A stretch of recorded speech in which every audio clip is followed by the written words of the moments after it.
जहां तक हम कर चुके थे वहां तक मैं ये मान के चल रही हूँ, हम सबको पता है कि बोट फॉर्म क्यों कम स्टेबल थी, चेयर फॉर्म क्यों ज्यादा स्टेबल थी। पता है, चाहे नोट नहीं किया था, नोट आज करेंगे। लेकिन वो उस बात को क्लोज करते हुए आगे बढ़ना है मुझको, तो उसके लिए आ जाओ जी। बड़ी स्कूल टीचर की फीलिंग दे दी यार। मे आई कमेंट है, मतलब बड़ा अच्छा सा लगा मुझे। चलो, साइक्लोहेक्सेन पे ये बात हो रखी थी आपके साथ कि बोट और चेयर दो फॉर्म में मिलता है। जो ऐसा साइक्लोहेक्सेन आप अब तक बनाते थे और आगे बनाओगे, वो सिर्फ किताबों में है, नेचर में नहीं है। ठीक है। सो एक्चुअली में साइक्लोहेक्सेन की जो चेयर फॉर्म है, ये जेई नीट वाले ही देखेंगे, सिर्फ नीट में इसकी कवरेज है। ये एनसीईआरटी वाले बस 2 स्लाइड्स के लिए मैं उनसे परमिशन चाहूंगी, तब तक सेटल हो जाएं। अब आप देखिएगा, मैंने इस पे छयों के छयों कार्बन पे हाइड्रोजन अलॉट किए हैं। एक हाइड्रोजन पर ई लिखा है, एक हाइड्रोजन पर ए लिखा है हर कार्बन पे। ई stands for equatorial, A stands for axial, right. दो ओरिएंटेशन है। अगर एक कार्बन पर एक एच, देखिए 109 डिग्री का एंगल तो होना है, टेट्राहेड्रल है। एक एच इधर है, अब देखना इधर ही पड़ेगा अनंत, अगर नीचे देखोगे तो मेरी तो स्पीड हैम्पर हो जाएगी। एक हाइड्रोजन इधर है तो दूसरा हाइड्रोजन इधर है, 109 डिग्री का एंगल बनाना है। तो फॉर वंस समझ लीजिए, एक हाइड्रोजन इधर, इसको मैंने बोल दिया एक्सियल, और एक हाइड्रोजन थोड़ा सा इधर 109 डिग्री पे, इसको मैंने बोल दिया इक्वेटोरियल ई। तो चेयर फॉर्म में सारे के सारे कार्बन्स पर मैंने HAHE बनाया है। आपको ये अभी बनाने में बहुत काटपीट होगी, बहुत घुचड़ पुचड़ होगी, आसान नहीं है ये बनाना, AE बनाना। जो तो थोड़ा सा इसमें आपसे टाइम चाहिए होगा कि इत्मीनान से बनाना, ये कचरा मत करना। इसीलिए लास्ट क्लास में नहीं किया इसको, आज इसीलिए कर रही हूं। तो अगर मैं इस वाले कार्बन पे देखूं, आप इसको C1 मान लो, जो भी मान लो, एक हाइड्रोजन एक्सियल पे है, एक इक्वेटोरियल पे, और हमारी कोशिश है इनमें एंगल 109 डिग्री हो, जो टेट्राहेड्रल एंगल होता है। ऐसे ही अगर आप किसी भी दो कार्बन को चूज कर लो पड़ोसी, एक मैंने इस कार्बन को चूज किया बच्चों, एक इस कार्बन को चूज किया, एक चीज बहुत क्लैरिटी से नजर आ रही होगी आपको, इसका एक्सियल और इसका इक्वेटोरियल, मैंने इन दोनों के बीच में इसको बनाने की कोशिश की है, और इन दोनों के बीच में इसको बनाने की कोशिश की है। वो कोशिश मैं आपको दिखा नहीं सकती, 3D मेरे को हाथ से दिखाने के लिए इसके मॉडल्स है नहीं। लेकिन इतना मैं बता दूं, ये दोनों कार्बन आपस में क्या होंगे, स्टैगर्ड होंगे। स्टिल नहीं समझ आया इसमें, आपकी बात नहीं मान सकते, कुछ दिन में मान लेंगे वैसे, बट किसी को होता है कि नहीं मेरे को नहीं समझ आ रही बात, तो इन दो कार्बन को चूज कर लेती हूं मैं। इन दो कार्बन में देखिएगा, हाइड्रोजन इधर है, इसके आगे वाले कार्बन में देखिए हाइड्रोजन मैंने इसके बीच में डालने की कोशिश की है। देख सकते हैं, ये इसके बीच की ओरिएंटेशन है। तो यहां सिर्फ एक बात 1 मिनट में मानिए, 10 मिनट में मानिए, 2 दिन घुमा घुमा के दिमाग लगा लगा के मानिए, नहीं तो माय सजेशन, जब तक आपने MSc ऑर्गेनिक केमिस्ट्री नहीं करनी मेरी तरह, तब तक इसमें बहुत ज्यादा दिल मत लगाइएगा। तब तक कोशिश ये करिए कि एक्सेप्ट कर लीजिए भाई ठीक है, चेयर फॉर्म स्टेबल है, क्योंकि उसके दोनों कार्बन, सारे कार्बन आपस में क्या है, स्टैगर्ड है। क्योंकि मैंने ये गलती की है अपने 11th में, मतलब 11th में तो खैर पढ़ती नहीं थी, 12th में, कि मेरे को तो हर चीज का रीजन, इमेजिनेशन, थ्योरी लिखना है, और पता चला केमिस्ट्री ही पढ़ती रह गई, फिजिक्स में बस पास ही से हुए, 70 नंबर ही लेके आ पाए हम फिजिक्स में बोर्ड्स में। वाई? बिकॉज हर चीज की वजह चाहिए। तो ठोकर खा के सीखा कि हिंदुस्तान में नंबर ज्यादा काम करते हैं, नॉलेज कम, एक स्टेज पे। तो अभी आज आप इस पे बहुत टाइम इन्वेस्ट मत करना, नहीं मेरे को तो पूरी स्टैगर्ड देखनी है, एक्सेप्टेड। चेयर की छयों कार्बन पर स्टैगर्ड होते हैं आपस में, इसीलिए इसमें रिपल्शन सबसे कम, इसीलिए सबसे ज्यादा स्टेबल। तो कोई मेरे से सारी फॉर्म्स में सबसे ज्यादा स्टेबल फॉर्म पूछेगा, मैं कौन दूंगी, चेयर। इसके बाद आ जाता है हाफ चेयर, ऐसा भी ओरिएंटेशन देखा गया। दिखने में हाफ चेयर है, और कुछ नहीं बता रही मैं आपको भी, ये दिखने में हाफ चेयर है। एक और फॉर्म देखी गई, ट्विस्ट बोट। ट्विस्ट बोट क्या है, बस आप समझ लीजिए, जो भी बोट फॉर्म बननी है ना, इसको मैंने ट्विस्ट कर दिया तो बीच में एक ऐसा क्रॉस आ गया। इस क्रॉस को मुझे कार्बन गिनना है कि नहीं गिनना, बताना जरा आपकी गट फीलिंग से। नहीं गिनना, 6 ही कार्बन है, साइक्लोहेक्सेन है, तो ये 6 ही कार्बन है, ये ट्विस्ट की वजह से ये बॉन्ड है, this is bond, this intersection is no carbon, ये कोई कार्बन नहीं है। साइक्लोहेक्सेन ट्विस्ट बोट में भी एग्जिस्ट करता है और फुल बोट में भी एग्जिस्ट करता है। फुल बोट की बात उस दिन हो गई थी, सारे कार्बन आपस में क्या है, पड़ोसी, एक्लिप्स्ड। एक्लिप्स्ड हैं तो उनमें अपना टॉर्शनल स्ट्रेन, अपना उसके अंदर रिपल्शन बहुत ज्यादा है। बहुत ज्यादा रिपल्शन होने की वजह से ये अक्सर देखा गया है जी, ये काफी अनस्टेबल होगा। मेरी नॉलेज तो अब तक यही कहती है। अब मैं चारों फॉर्म को कंपेयर करूंगी। पहले आपको दिखाना था हाफ चेयर क्या होता है, ट्विस्ट बोट क्या होता है, बोट क्या होता है और चेयर क्या होता है। Let's arrange them in stability order, बस यही काम है अभी मेरा। तो सबसे ज्यादा स्टेबल चेयर फॉर्म है, इस पे कभी भी कोई डाउट नहीं करेंगे हम, कितना ही ललचा लें आपको। There is no doubt about that कि chair form is most stable. क्यों? एक तो इसमें एंगल स्ट्रेन नहीं है। अब आती है बारी, ये स्ट्रेन स्ट्रेन बात हुई थी लेकिन इसको हमने क्लासिफाई नहीं किया था। एंगल स्ट्रेन क्या होता है, कितना एंगल होना चाहिए और कितना एंगल है। हर कार्बन का एंगल कितना होना चाहिए, 109 के आसपास। अब जो मैंने चेयर फॉर्म बनाई तो आप सोच सकते हो तो 30 डिग्री एंगल भी नहीं लग रहा भाई, ये चेयर 3D है, राइट। ये जो बेंड है ना, ये यूं दिखाया है मैंने आपको, एंगल ये वो 109 ही है, लेकिन बनाते वक्त मेरे को यूं दिखाना पड़ गया चेयर की शेप दिखाने के लिए। एक्चुअली में ये यूं है। तो इसमें एक तो एंगल की फाइट खत्म, साइक्लोहेक्सेन में एंगल की फाइट की क्योंकि प्लेनर आपने स्क्वीज करके बना दिया। एक तो इसमें किसी तरह का एंगल कॉम्प्रोमाइज नहीं है। जब एंगल का कॉम्प्रोमाइज नहीं है तो मैं कह सकती हूँ कोई स्ट्रेन ही नहीं है, कोई प्रॉब्लम नहीं है, बड़े आराम से वो चेयर फॉर्म में रहा। दूसरा, कोई भी दो कार्बन आपस में एक्लिप्स नहीं है। अंशिका यहीं रहना पड़ेगा, बहुत लॉस्ट हो रहे हैं क्लास में, I will pick you, right. तो कोई भी दो कार्बन स्टैगर्ड हैं, एक्लिप्स है ही नहीं, इसीलिए उसको क्या कहते हैं, टॉर्शनल स्ट्रेन। तो वंस अगेन, एंगल स्ट्रेन क्या होता है, एक्सपेक्टेड से कितना कॉम्प्रोमाइज एंगल का। टॉर्शनल स्ट्रेन क्या होता है, पड़ोसी कार्बन आसपास वाले एटम्स की वजह से जो क्राउडिंग, भीड़ भाड़, जो रिपल्शन हो रहा है, उसको कहते हैं torsional strain. Can I say eclipsed form is having more torsional strain as compare to staggered form.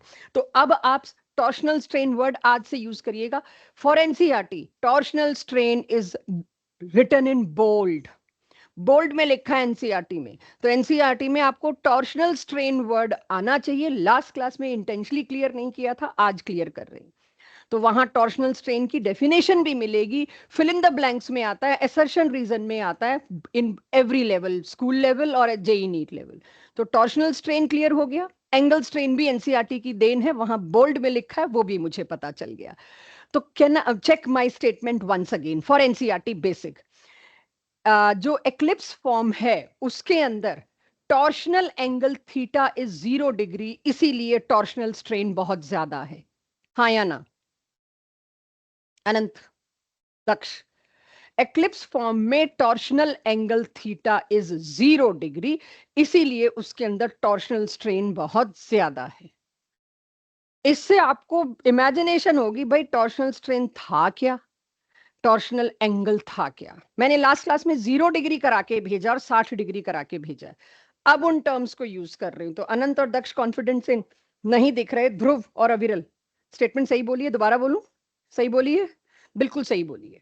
Eclipse form में आगे वाले कार्बन के हाइड्रोजन, और ये एनसीईआरटी का क्वेश्चन है, पीछे वाले कार्बन के हाइड्रोजन, उनके बीच का जो एंगल डिफरेंस है उसको कहते हैं टॉर्शनल थीटा।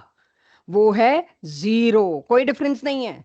जब थीटा 0 है, टॉर्शनल थीटा जब 0 है, तो उसमें टॉर्शनल स्ट्रेन भी बहुत ज्यादा होगा, रिपल्शन ज्यादा होगा, फॉर्म्स अनस्टेबल हो जाएंगी। तो ये मेरे पास टॉर्शनल स्ट्रेन की बारी आई। तो ना तो चेयर फॉर्म में कोई एंगल स्ट्रेन था, ना चेयर फॉर्म में कोई टॉर्शनल स्ट्रेन था भी तो मिनिमम था क्योंकि सारे स्टैगर्ड थे, स्टैगर्ड में मिनिमम होता है। चेयर तो सबसे आगे आ गई, बोट सबसे पीछे नहीं है। Let me tell you, boat सबसे पीछे नहीं है क्योंकि बोट से पीछे मैंने किसको रख दिया, हाफ चेयर को। जिस दिन इसका रीजन बता सकूंगी उस दिन बताऊंगी, आज नहीं बता सकती। आपको भी पता लगेगा, बहुत सी चीजें अभी आगे आनी है। ट्विस्ट बोट उसके बाद और बोट उसके बाद। अगर कोई मेरे से ये तीन ही पूछता, हाफ वाला ऑप्शन ही ना होता, हाफ चेयर वाला, तो आप बता सकते हो बोट फॉर्म अनस्टेबल क्यों है। एक तो उसमें आपने सारे एक्लिप्स दे दिए। सारे एक्लिप्स देने का मतलब क्या है? टॉर्शनल स्ट्रेन दबा के है, क्योंकि टॉर्शनल थीटा 0 डिग्री है और उसकी वजह से अनस्टेबिलिटी है। भाई एक्लिप्स बोल रहे थे, आज एक्लिप्स की जगह मैं क्या टर्म मेजर उठा के लाई हूं एनसीईआरटी की? Torsional strain. एनसीईआरटी में टॉर्शनल स्ट्रेन, टॉर्शनल एंगल दिया है, बस बोट चेयर में नहीं दिया, स्टैगर्ड एक्लिप्स में दिया है। फर्क इतना है सिर्फ। और बोट में दूसरा बहुत बड़ा रीजन क्या था? वो जो फ्लैग पोल हाइड्रोजन के बीच के इंटरेक्शन थे, वो बहुत समस्या दे गए, बिल्कुल पास चिपक गए। इतना रिपल्शन हुआ कि बोट फॉर्म को टिकाने के लिए मेरे को एनर्जी देनी पड़ी। तो अब आती है बारी हाफ चेयर। हाफ चेयर अभी नहीं आपको एक्सप्लेन कर सकती मैं, थोड़ा और डेप्थ आ जाएगी, will take some time. Half chair उन सब में सबसे पीछे है। 3 के रीजन आपके पास, रेदर 2 के मेजरली रीजन आए, तो कैन आई एक्सपेक्ट कि आज के बाद 2 के रीजन तो मिल जाएंगे, बाकी 2 के भी I will bring, no worries. 1-2 lecture और लगेंगे मेरे को, यहीं पर बाकी 2 के रीजंस भी लाऊंगी। तो ये आपके लिए बोट और चेयर फॉर्म का मिला। यस, ये जरूर कह सकते हैं कि ट्विस्ट बोट क्यों आ गया बोट से आगे। इसके बारे में थोड़ी सी मैं आपको मदद कर सकती हूँ। क्या मदद कर सकती हूँ, आप गेस कर सकते हो? जब इस बोट को ट्विस्ट किया गया ना, वो जो टॉर्शनल एंगल था ना, सॉरी, वो जो एंगल स्ट्रेन था 109 डिग्री वाला, थोड़ा और अचीवेबल हुआ। यानी जब आप इसको ट्विस्ट कर रहे थे बोट को, some relief from torsional strain as well as some relief for angle strain. Angle strain से भी सम रिलीफ मिला, but I can't show you. Majorly किससे बोट फॉर्म मेजरली पीछे क्यों गई बच्चों? एक्लिप्स, सारे एक्लिप्स, टॉर्शनल स्ट्रेन मेजर तो रीजन यही है, और ऊपर से ये फ्लैग पोल भी खड़े हो गए। दो, अगर मैंने इसको ट्विस्ट कर दिया, उसमें टॉर्शनल स्ट्रेन से थोड़ा रिलैक्स मिला, क्योंकि कुछ कार्बन, अभी वो कार्बन में लोकेट नहीं कर सकती, कुछ कार्बन आपस में एक्लिप्स की जगह किस में बदल गए? स्टैगर्ड में। जब मैंने ट्विस्ट किया, इमेजिन करो ये है बोट, जस्ट इमेजिन, थोड़ा सा कोशिश करते हैं। ट्विस्ट किया तो जो चीज पहले ऊपर थी वो नीचे गई, जो इधर वाले से शायद एक्लिप्स में थी वो इधर वाले से स्टैगर्ड में चली गई। थोड़ा सा रिलैक्स हो गया इसका टॉर्शनल स्ट्रेन, इसीलिए twist boat still stable as compare to अकेला boat. This is what I was suppose to tell you. ये था वो जो लास्ट क्लास में रोका था। जो लोग नोट करना चाहते हैं, सिर्फ इस स्लाइड के लिए मैं कहूंगी एक पन्ना छोड़ दो। ये डायग्राम बनाने आसान नहीं होंगे, काफी रब करना पड़ेगा, मुझे बनाने में बहुत देर लगी है, बहुत बार इरेजर यूज करना पड़ा है। सिर्फ इसके लिए एक पन्ना छोड़िए, बाकी सारा हम जरूर नोट करेंगे। ये आसान नहीं होगा चेयर बनाना, पहले वाली फॉर्म बनानी आसान नहीं है, बाकी 3 तो कुछ भी नहीं है। So for first form I ask कि इसको आप घर पे बनाएंगे पीडीएफ से। अब उसके आगे जितना मैंने आपको पढ़ाया पिछली क्लास में, उसके कुछ क्वेश्चन, अभी तक क्वेश्चन तो मैं पूछ ही नहीं पाई थी कि ये सवाल आपके दिमाग में आना चाहिए जो मैंने बोर्ड पे बनाया हुआ है। ये क्या कर दिया है मैंने, 3 फॉर्म बना दिए। जब मैंने 1,2 डायब्रोमो दे दिया तो वही ब्यूटेन वाला केस हो गया कि आप इसको क्या बोलोगे फिर? एंटी। इसको क्या बोलोगे? है तो ये भी स्टैगर्ड है, ये भी स्टैगर्ड, लेकिन ये दोनों अलग अलग थे। इसको क्या बोला था लास्ट क्लास में? गॉश। और इसको क्या बोला था? एक्लिप्स। और बीच की सारी फॉर्म्स को क्या बोला था? तो अगर स्क्यू आपको ये आ गया, इससे ये तो पता चल गया लास्ट क्लास में जो पढ़ाया वो आ तो गया, ये तो अभी तक चल रही थी पढ़ाई, मेरे से इसमें कोई सवाल क्या पूछेगा? मेरा सवाल है इन तीनों को डाइपोल मोमेंट के ऑर्डर में लगाइए। अब कोई इसको केमिकल बॉन्डिंग के पार्ट में कहेगा, इसीलिए पास्ट ईयर 11th में मना करते हैं। अब आप पास्ट ईयर उठाओगे तो केमिकल बॉन्डिंग में ये क्वेश्चन मिलेगा, आप आ जाओगे मेरे पास, ये तो कराया नहीं आपने, मैं इसका डाइपोल मोमेंट कैसे लगाऊं? आप तो हमको सिंपल केसेस के कराते रह गए। इसका डाइपोल मोमेंट जब तक तुमको ओरिएंटेशन नहीं पता, दो bromine are exactly opposite to each other, that will cancel out. तो इसका डाइपोल मोमेंट 0 क्यों है? जब तक आपको एंटी शब्द का मतलब नहीं पता, आप नहीं बता सकते। इसका डाइपोल मोमेंट कम, मतलब 0 से तो ज्यादा ही है, चलो कम तो बाद की बात है, 0 से तो ज्यादा है। इसका मैक्सिमम, क्यों? दोनों सेम डायरेक्शन में चल रहे हैं, दे विल एड अप। तो maximum dipole moment minimum stability वाले का है। और minimum dipole moment maximum stability का है।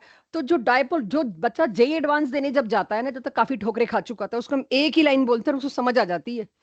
अगर कहीं सिमेट्री मिल गई, मत दिमाग लगाइयो, डायपोल मोमेंट 0 करके आइयो। सिमेट्री का मतलब क्या है? Equal and opposite will cancel out. Anti is symmetrical, exactly symmetrical, gosh is not symmetrical. तो अगर ये क्वेश्चन आप समझ पाते हैं, सुन पाते हैं, देख के अपने आप कोशिश कर पाते हैं, सही होना एक अगली सीढ़ी है। मींस आपका conformational isomerism of alkane is finished. Methods of preparation of alkane में पहली मेथड ABC 1 2 3 जो पसंद आता है वो डालिए, is reduction of unsaturated compound. यहां अगर आपने एक शब्द भी छोड़ा, आप बिल्कुल कोई ना कोई क्वेश्चन में सर्टेनली अटकेंगे ही अटकेंगे। तो एक एक चीज नोट होनी चाहिए, और मेरे को कोई लॉस्ट नहीं चाहिए, हवा में जमीन पे देखता हुआ नहीं चाहिए। ये आपको क्लास 10th में कार्बोनेटेड कंपाउंड में एडिशन रिएक्शन के नाम से दिया गया, और कहा गया कोई भी अनसैचुरेटेड कंपाउंड, आपको एल्कीन दिया गया था, वो वनस्पति घी वेजिटेबल ऑयल वाला जो रिएक्शन था। हम अब उसमें क्या ऐड ऑन कर रहे हैं? कोई भी पाई बॉन्ड। तब तो पाई बॉन्ड सीन में ही नहीं आया था आपके लिए, चाहे वो एल्कीन ले लो, चाहे वो एल्काइन। तो मैंने एक एग्जाम्पल एल्काइन का लिया, एक एग्जाम्पल एल्कीन का लिया। आप निकल, प्लेटिनम, पैलेडियम, इन सभी में से कोई भी उठा के ले आइए कैटलिस्ट, और हाइड्रोजन दे दीजिए। निकल, प्लेटिनम, पैलेडियम में से कोई भी एक कैटलिस्ट उठा के ले आइए, साथ में क्या दे दीजिए? हाइड्रोजन। वो हाइड्रोजन जाके रिडक्शन कर देगा या एडिशन। इसी बहाने मेरे को आज पहली बार इस साल पता लग रहा है, इससे पहले बात ही नहीं की मैंने, एडिशन रिएक्शन होता क्या है। एडिशन रिएक्शन होता है किन्हीं भी दो चीज का एडिशन, बिल्कुल नहीं। गलती से भी ये मत बोल देना इस साल कोई दो चीजें जुड़ रही हैं तो एडिशन रिएक्शन है, बाहर निकाल देंगे आपको इस सब्जेक्ट से। एडिशन रिएक्शन का मतलब क्या होता है?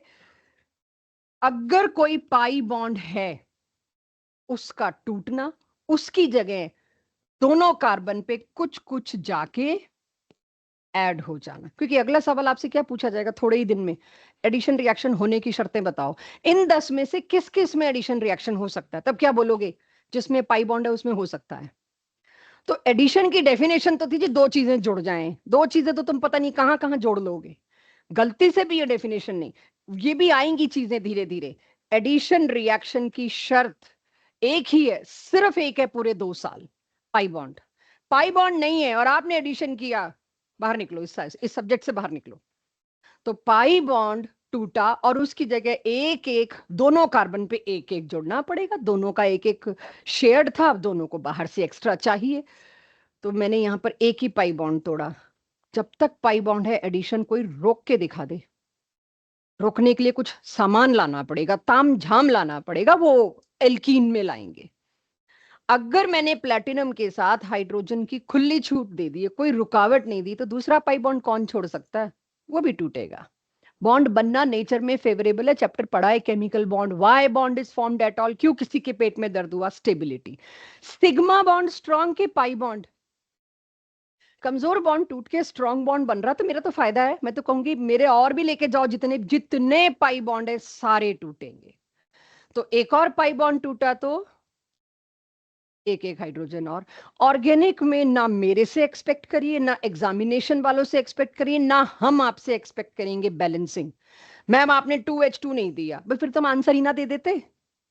मैं 2H2 दे रही हूँ, फिर तो मैं आंसर, इतनी तो अकल तुम लोगों में है ही जो 11th के एंड में आए। वो 2H2 मतलब हाँ 4 हाइड्रोजन डालने हैं, 4 डालने हैं, मतलब 2 पाई बॉन्ड तोड़ने हैं। नेवर, कभी नहीं दिया जाएगा। ना आप बैलेंसिंग एक्सपेक्ट करिए, ना हम आपसे बैलेंसिंग एक्सपेक्ट करेंगे। एक ही चीज ऑर्गेनिक में फंडामेंटल चलेगा, अगर मैं कम दे रही हूं तो वो मेंशन करूंगी, अगर मैं कम दे रही हूं तो वो मेंशन करूंगी। और मैंने अगर यहां मेंशन कर दिया 1 इक्विवेलेंट ऑफ H2, मतलब 2 ही H है, एक ही पाई बॉन्ड तोड़ोगे। तो अब मैं इसकी खूब प्रैक्टिस कराऊंगी, और ये गलतियां करा करा के फिर नोट करेंगे, जैसे IUPAC नोमेनक्लेचर में करते रहे कि असली तो गलती से ही आता है। सो पहली चीज, कोई भी अनसेचुरेटेड स्पीशीज ले आओ, B it alkyne, B it alkene, आप प्लेटिनम, निकल, पैलेडियम किसी भी एक के साथ H2 दीजिए, उससे क्या होगा, पाई बॉन्ड टूटेगा, उसकी जगह H और H आएगा, क्या बन गया, एल्केन। ठीक है, यहाँ पे वो ब्यूटेन है, पेंटेन, हेक्सेन, हेप्टेन कुछ भी हो सकता था। क्या ये डबल बॉन्ड के साथ पॉसिबल है? यस। अब के मैंने तीनों नहीं लिखे, सिर्फ प्लेटिनम लिख दिया। I hope we are comfortable कि एल्कीन से ये है वो हाइड्रोजनेशन एडिशन रिएक्शन जो आपको क्लास 10th में दिया गया। अगर आपने निकल की एक वैरायटी आती है रेने निकल, अगर आपने निकल की वही वैरायटी यूज की जो कि एक साइंटिस्ट के कॉम्बिनेशन ने यूज की थी, सेबेटियर सैंडरसन्स, उन दोनों के नाम पे ये रिएक्शन फेमस है। Organic is all about conversions, name reaction and lab test. तो नेम रिएक्शन आज आपके 3-4 आ जाएंगे, अभी तो बहुत थोड़ा सा एल्केन उठाया मैंने आज, अगली क्लास में प्रिपरेशन कंप्लीट होंगी। तो पहला, अगर मैं आपसे पूछूं इस स्लाइड से क्या क्वेश्चन आ सकते हैं, होप आप लोग नोट कर रहे हैं। पहला तो आ सकता है जी, गिव नेम रिएक्शन, इस नाम से जो रिएक्शन फेमस है वो दो। किस नाम से? सेबेटियर्स सैंडरसन्स रिएक्शन के नाम से कौन सा जाना जाता है, आपको ये पूरा रिएक्शन देना पड़ेगा। आप एल्कीन कोई भी चूज कर सकते हो, प्रोपीन, ब्यूटीन, हेक्सीन, पेंटीन कोई भी चूज कर सकते हो, लेकिन एल्कीन से एल्केन बनना with the help of Raney nickel and H2 is called as famously Sabatier's Senderens reaction.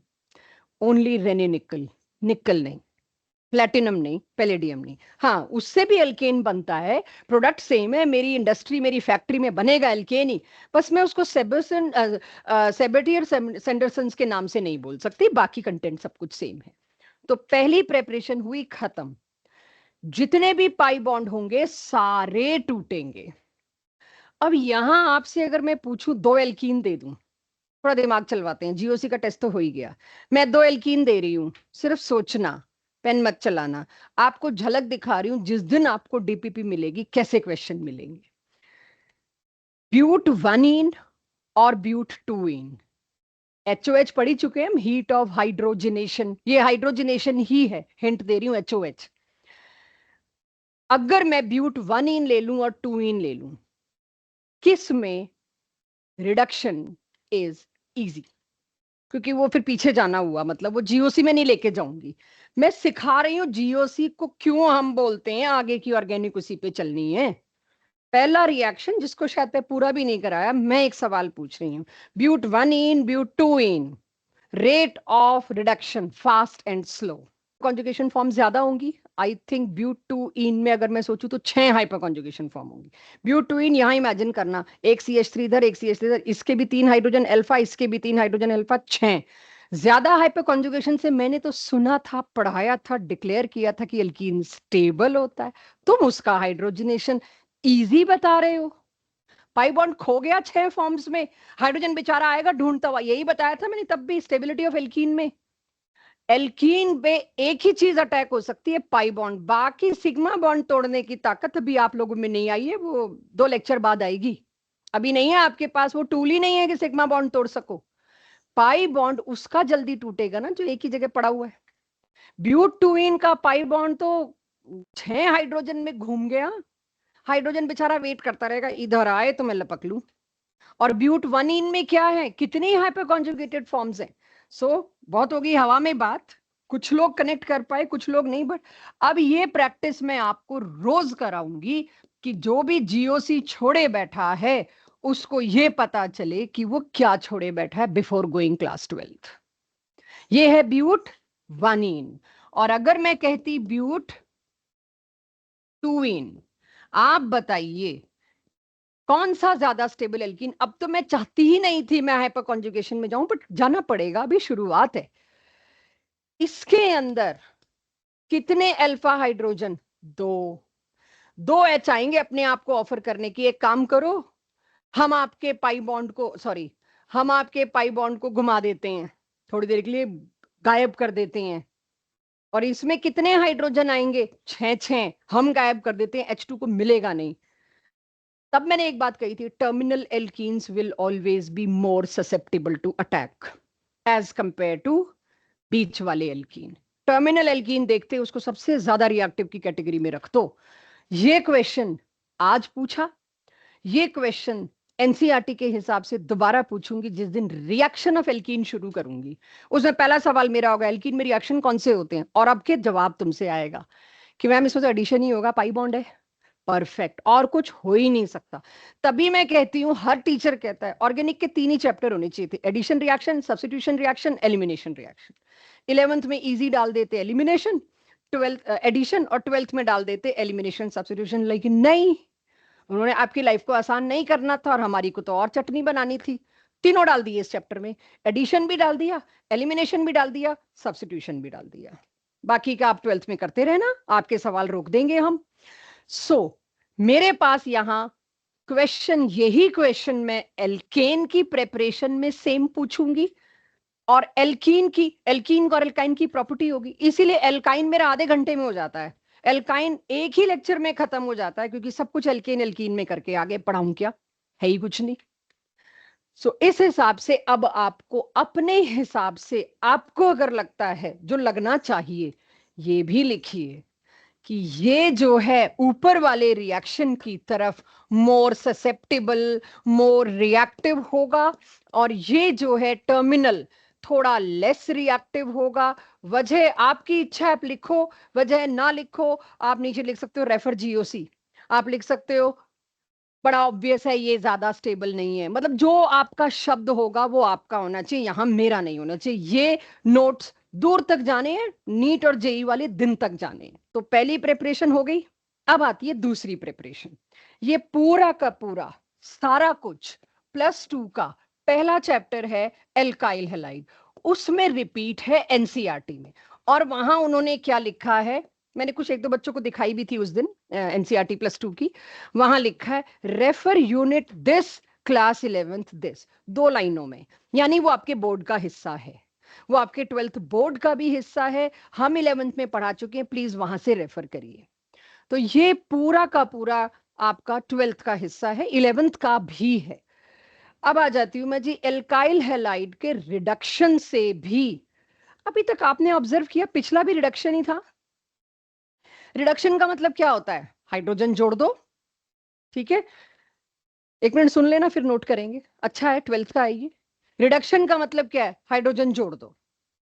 Reduction का एक और मतलब है, इलेक्ट्रोनेगेटिव स्पीशीज को हटा दो, ऑक्सीजन को हटा दो, क्लोरीन को हटा दो, फ्लोरीन को हटा दो, ब्रोमीन या आयोडीन को हटा दो।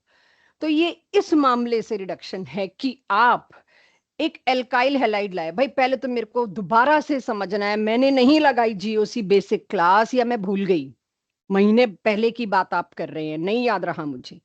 What do I mean by alkyl, what do I mean by halide. Alkane में से एक H माइनस कर दूं तो क्या बचता है, एल्काइल। उस एल्काइल का एक H जो माइनस करके बना है, एक कार्बन की वैलेंसी तो खराब करके लाए हो ना, उसकी जगह अगर मैं हेलोजन जोड़ दूं, दैट इज X, वो क्या है, हैलाइड। पहला चैप्टर +2 का ऑर्गेनिक का, alkyl halides and aryl halides. तो ये होते हैं एल्काइल हैलाइड्स, यानी कि C2H5 Cl is ethyl chloride.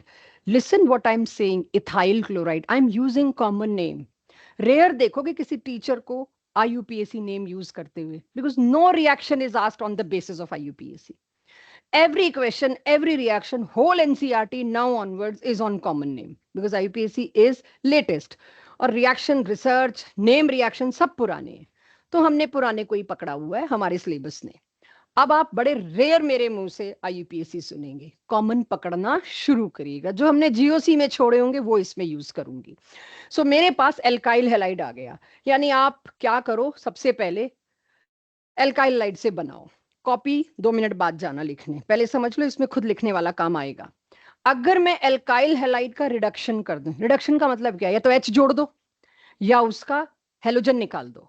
तो मैं क्या लेके आई, जिंक। जिंक का एटॉमिक नंबर 30। जरा स्ट्रक्चर ऑफ एटम में लौटते हैं। एटॉमिक नंबर 30 की कॉन्फ़िगरेशन, तो मुझे पता है नियरेस्ट नोबल गैस जो थी आर्गन थी 18। उसके बाद मेरे को लेना पड़ेगा, चेक कराना, 20, शायद 26, मतलब मेरे को चेक करो, 18 यहां आती है बच्चों, ये नियॉन थी, पहले तो चेक करो, थोड़ा सा लगेगा टाइम। लाओ मेरे को ये बताओ, इधर क्या लिखूं, हीलियम, नियॉन कि आर्गन? चलो मेरी मान लिया आपने, शायद मैं गलत हूं। मैंने लिख दिया नियॉन 10। उसके बाद 12, 6, 18, ये तो था आर्गन। किसी रीजन से मैंने 3s2 3p6 लिखा है। मैं आर्गन लिख सकती थी, but there is a reason, वो अभी आपको, आप कुछ को तो समझ आ भी गया होगा। उसके बाद 3d भरता है 3p के बाद ना। उसके बाद क्या भरता है, 4s। 4s में भरा 2। और अब आपको पता है, लिखिए कोई भी पहले, सब जानते हैं 4s पहले भरा जाता है। तो 4s2 और 3d10, ये किसकी कॉन्फ़िग, अब देखना 30 हो गए। ये है जिंक की कॉन्फ़िगरेशन।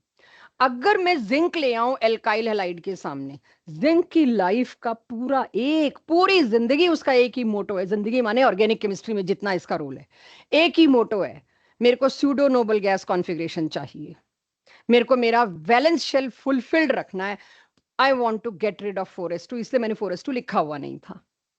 कि जिंक का तो अभी आप इसी चैप्टर में ओजोनोलिसिस रिएक्शन देखेंगे, फ्रैंकलिन रिएक्शन आ रहा है, जो भी रिएक्शंस आएंगे जिंक के, पूरी ऑर्गेनिक में फिनोल से बेंजीन बनाना देखेंगे, वो इस साल नहीं आएगा, अगले साल आएगा। पूरी ऑर्गेनिक में if you find zinc somewhere अकेला, उसकी लाइफ का एक ही मोटो है, प्लीज मेरे को 2 इलेक्ट्रॉन से मुक्ति दिलवाओ। तो इसका मतलब उसका टारगेट क्या है, ऑक्सीडेशन नंबर अकेले जिंक का क्या है, 0। और 2 इलेक्ट्रॉन छोड़ देगा तो उसका क्या है, ये ऑक्सीडेशन हुआ जिंक का कि रिडक्शन, पनव? जिंक का 0 से +2 जाना ऑक्सीडेशन है कि reduction? Reduction. Anyone? Oxidation, loss of electron is oxidation. तो किसी एक का जब ऑक्सीडेशन हो रहा हो, सिक्के का दूसरा पहलू क्या है, रिडक्शन। तो जिंक जिसके पास जाएगा उसको एक ही काम करना पड़ेगा, रिड्यूस होना पड़ेगा, क्योंकि जिंक के पास बड़ा तगड़ा ड्राइविंग फोर्स है। मैं तो 2 इलेक्ट्रॉन छोड़ूंगा, मेरे को स्यूडो नोबल गैस कॉन्फ़िगरेशन आ रही, तुमको लेना पड़ेगा। तो यही एटीट्यूड इसने जाके अल्काइल लाइट को दिखाया है। मेरे को तो 2 नेगेटिव चार्ज चाहिए भाई, +2 चाहिए। तो देखिएगा रेडॉक्स को मैं कैसे ऑर्गेनिक से मर्ज कर रही हूँ। इसीलिए मैं आपका जब पीसीएम टेस्ट अब लूंगी, फुल सिलेबस टेस्ट मजाक होते हैं एक एक लेसन के जो लेते हैं, क्योंकि उसमें क्वालिटी इतनी कॉम्प्रोमाइज होगी कि मैं रेडॉक्स का ले रही हूँ, इधर आपका फिजिक्स का एक चैप्टर डाल लिया, इधर आपका मैथ्स का एक चैप्टर डाल लिया। जो हम चैप्टर टेस्ट में कर रहे हैं, हमें रेडॉक्स के अंदर बंधे रहना पड़ता है, रेडॉक्स का ही पूछो। और जब तुम पास्ट ईयर देखोगे, एक भी क्वेश्चन ऐसा नहीं मिलेगा खाली रेडॉक्स से पूछा है, नहीं। अब मैं आपको ये रिएक्शन देके पूछूंगी, क्या ये रिडक्शन, यानी कि क्या ये रेडॉक्स है? रिडॉक्स रिएक्शन पहचानवाते थे हम आपसे कि अगर किसी एक का ऑक्सीडेशन हो रहा है, दूसरे का रिडक्शन हो रहा है, तो वो रिडॉक्स होगा। यस। क्यों? जिंक का चार्ज 0 और यहां जिंक का चार्ज +2। +2 क्यों आया, 2 इलेक्ट्रॉन दे दिए, नहीं, ऑक्सीडेशन नंबर याद होगा। How many electrons are participating in bond formation and from which, with whom? तो जिंक 2 2 x के साथ बॉन्ड बना रहा है, चाहे आयोनिक चाहे कोवेलेंट, साइड में रख दो। तो इसके ऊपर तो +2 oxidation state I. Now I should not use word charge, I should use word oxidation state. तो इसका तो हुआ जी ऑक्सीडेशन, सर्टेन है अगले का रिडक्शन होगा। कैसे, अब वो दिखाना है। अब ऑर्गेनिक में वापस आती हूँ, रेडॉक्स से निकल के। जिंक ने बता दिया भाई मेरे को तो 4s2 पार्टिसिपेट कराना है, लेके जाओ या बॉन्ड बनाओ, जो भी कराओ, I want to get rid of this 4s2। तो उस वजह से जिंक ने आसपास ढूंढा, नजर मारी, तो टेस्ट ट्यूब के अंदर एक तो तुमने अल्काइल हैलाइड लिक्विड सॉल्यूशन डाला या जब जो भी गैशियस डाला, और जिंक के छोटे छोटे स्क्रैप्स, पाउडर्ड जिंक डाल के शेक कर दिया। जैसे ही तुमने पाउडर्ड जिंक डाला, जिंक आसपास देखेगा भाई अल्काइल हैलाइड है, मेरे को 2 हैलोजन चाहिए। अब 2 हैलोजन चाहिए, क्या करेगा, ये 2 अल्काइल को एक साथ दोनों हाथ से पकड़ेगा, तुम भी आओ और तुम भी आओ, दोनों का एक्स एक्स मेरे को चाहिए, और मेरा काम खत्म, मैं Zn(x2) बना के निकल लिया। ये बेचारे ये क्या करेंगे, दोनों एल्काइल, इनकी तो वैलेंसी बर्बाद कर दी तुमने। ये दोनों आपस में बॉन्ड बना लेंगे, क्या बन गया, 2 एल्काइल मिले तो क्या बन गया, एल्केन। ये है how alkene is prepared in lab, in industry. Preferred method बाद में आएगी, वो थोड़ा 12th क्लास है कि इंडस्ट्री वो उठाएगी जो सस्ता पड़े, लैब वो उठाएगी जिसमें प्योर बने, दोनों की अप्रोच अलग है। यानी अगर मैं अब आपको रिएक्शन जो प्रैक्टिस के दूंगी, मैं 2 RX लिख के नहीं दूंगी, वो तो सजा के देना है बेटा, जिंक आएगा 2X को लेके चल पड़ेगा, ये बुद्धि तुम्हारी होगी। बैलेंसिंग हम नहीं देंगे। हम कैसे देंगे आएगा आगे की स्लाइड पे। स्टिल अभी बता दूं नोट करते वक्त, हम सिर्फ ये देंगे RX with zinc, identify product. ये आपको सोचना होगा, जिंक का नेचर है 2X निकालने पड़ेंगे तो ये 2 अगर आपने हमसे एक्सपेक्ट कर लिया तो सब्जेक्ट छोड़ दो। चलिए अब एनसीईआरटी से बाहर का एक छोटा सा डिटेल देना है, छोटा सा, वो मेरे साथ मैं अलग कलर में लिख रही हूं, आप लोग भी अपनी कॉपी में नोट करिएगा। अगर यही रिएक्शन मैंने एल्काइल हैलाइड में आयोडीन चूज कर लिया, if I am choosing iodine, और उसको दिया जिंक, तो पहले तो प्रिडिक्ट कर सकते हैं प्रोडक्ट, इतनी आदत हो गई, प्रिडिक्ट कर सकते हैं। इस पर्टिकुलर रिएक्शन को साइंटिस्ट फ्रैंकलिन के नाम से जाना जाता है। इसका नाम है, ये एनसीईआरटी में नहीं है, मैंने अभी भी चेक भी कर लिया, नाम नहीं है। रिएक्शन तो चलो बात की बात है, नाम नहीं है ये, बस अकेला ऐसे रिएक्शन दे रखा है। बट इस रिएक्शन को फ्रैंकलिन क्यों और कब कहते हैं ये नहीं बता रखा, आपके लिए ये आपको चाहिए होगा। तो इस ए रिएक्शन में any other confusion tell me, मैं उसको भी क्लियर करूं। नहीं है तो मैं पूछती हूँ, चलो चलिए मेरे को एक क्वेश्चन का जवाब दीजिए, लिख लिया होगा सबने।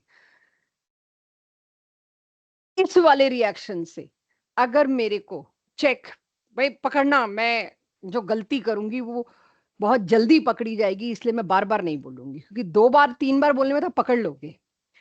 इस रिएक्शन से अगर मेरे को पेंटेन बनाना है, अगर मेरे को पेंटेन बनाना है, कौन सा एल्काइल हैलाइड लेके आऊं, कौन सा एल्काइल क्लोराइड लेके आऊं।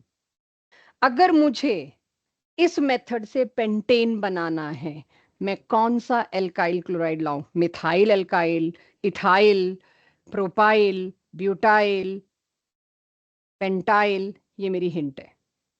आर्यन की दैट्स व्हाट पॉसिबल। आपको बोलना था मैम गलत पूछ रहे हो, इस मेथड से पेंटेन बन ही नहीं सकता, आप क्यों पूछ रहे हो। ये है आपका ऑब्जेक्टिव क्वेश्चन का nature. I am asking a question which is impossible. तो इससे पेंटेन, और ये क्वेश्चन ऐसे दबा के मिलने एनसीईआरटी में, why this method is not suitable for preparation of pentane, what is limitation of this reaction. अगर बता के पूछती तो क्या ही था, वो स्पून फीडिंग थी, वो तो तुम बता ही लेते, चौड़े हो लेते, उसका क्या फायदा। लेकिन एक, जब आपने कोशिश की, बस यही चाहिए, इतना सपोर्ट कर दो मेरे को कि गलत बोलने में घबराओ मत, मना मत करो। ऑर्गेनिक अभी शुरू हुई है कि नहीं नहीं मेरे बस का नहीं है, अरे अटेम्प्ट तो करो, सारी क्लास के बस का नहीं है, ये होता तो यहाँ थोड़े ही होते। ठीक है, कोशिश तो करो कि चलो रैंडमली उसने इथाइल बोला, आई अप्रिशिएट, डरे तो नहीं, गिव अप तो नहीं किया, चुप तो नहीं रहे, मैंने आगे ये हेल्प कर दी। धीरे धीरे आप मेरे को प्रिडिक्ट करने लगोगे और ये खुद करने लगोगे, दैट्स व्हाट वी वांट। तो अब इस रिएक्शन के नीचे खुद लिखिए, लिमिटेशन ऑफ दिस रिएक्शन, इस रिएक्शन की समस्या, I can only form those alkane which have even number of carbon atoms. Odd वाला मैं बना ही नहीं सकती इससे एल्केन। मैंने नहीं लिखा हुआ, खुद लिखो ये, मैंने अगली स्लाइड पे लिखा है, तब मैं कहूंगी आप लिख चुके हो। सो इसकी लिमिटेशन, हर रिएक्शन की इंपॉर्टेंट इंफॉर्मेशन और लिमिटेशन, यही है बस पढ़ने का तरीका। और फिर हम दे देंगे 6 रिएक्शन और कहेंगे इसमें से किस किस से पेंटेन नहीं बन सकता। आप सबसे पहले ढूंढोगे जिंक वाला है क्या, जिंक वाले में ऑड इलेक्ट्रॉन वाला बन ही नहीं सकता। ये है हमारे सवाल। आ गया सबके पास। चलिए बी वाला नोट करिए, देखें आपकी गट फीलिंग क्या कहती है जब मैं आपसे सवाल पूछूं। अब ए से बाहर निकलते हैं, बी, जहां तक मैंने पहुंचाया वहां तक पहुंचे कि नहीं पहुंचे मुझे पता लगेगा, पहले आप बी नोट कर लो, कोई नाम वाम नहीं है इसका, कुछ नहीं है। सवाल है, अगर आपने इस पूरी मेथड को समझ लिया, देख लिया, उस बेसिस पे, जिस बेसिस पे मैं इतनी देर से पढ़ा रही हूं, क्या इस मेथड से पेंटेन बन सकता है? बन सकता है। तो ये मत सोचना दोनों में जिंक था तो सेम ही होगा, इसने काम, इसमें डिफरेंस क्या है इस रिएक्शन में ऊपर वाले में योशिता? ए और बी रिएक्शन में कोई एक चीज मैंने फालतू ली है या कम ली है? HCl। क्लास 10th में कहीं तो आपको मेटल या नॉन मेटल चैप्टर 10th में था ना, 9th में, 10th, कुछ को तो अभी वो भी सोचने में लग रहा है ये हमने पढ़ा भी था क्या, ये कोई क्लास थी भी? अब क्या विचार है 10th क्लास के सिलेबस के बारे में? नहीं, अब 10th क्लास के सिलेबस के बारे में क्या विचार है? कोई 10th का बच्चा मिले तो उसे कहना बेटा खेल, कोई जरूरत नहीं है इतना पढ़ने की, क्योंकि 11th में बुरा हाल होने वाला है। खेलो तुम्हारे आखिरी के, मेरे को तो जितने भी मेरी गली मोहल्ले में 10th के बच्चे मिलते हैं उनको यही कहती हूँ, पढ़ो, पढ़ क्यों रहे हो, है क्या, खेलो। आखिरी के 20 दिन में तुम टिका के नंबर, वैसे भी नंबरों की वैल्यू कुछ नहीं है, फिर भी चलो एक शौक होता है। मेरे 98%, जिनके भी 93, 94, 95, 98 आए होंगे, not to offend you, GOC में कितने आए हैं ऑब्जेक्टिव में देख लेना, वो बस पर्सनल सेटिस्फेक्शन है मेरे आए।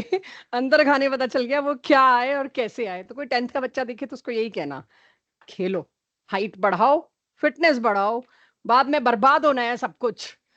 जो भी 10th में पढ़ा हुआ है, मेटल नॉन मेटल के अंदर आपने एक चीज पढ़ी है, कोई भी मेटल अगर एसिड से रिएक्ट करता है, वो पॉपअप साउंड, वो H2 गैस, वो सारा माचिस की तिल्ली लेके आओ, उसमें साउंड आएगा, वो सब पढ़ा होगा आपने।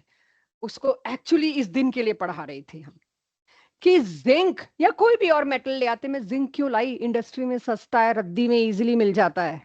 सोडियम पोटेशियम में रख नहीं सकती, जहां रखूंगी वहां आग लग जाएगी, हाईली रिएक्टिव मेटल है। तो मेरे को बहुत, और सोना चांदी यूज नहीं कर सकते फॉर ऑब्वियस रीजंस, तो मेरे को ऐसा चाहिए जो जेब पे भी ना जाए और रिएक्टिव भी ना हो। तो जिंक मेटल मैंने लिया, HCl के साथ उसको रिएक्ट कराया।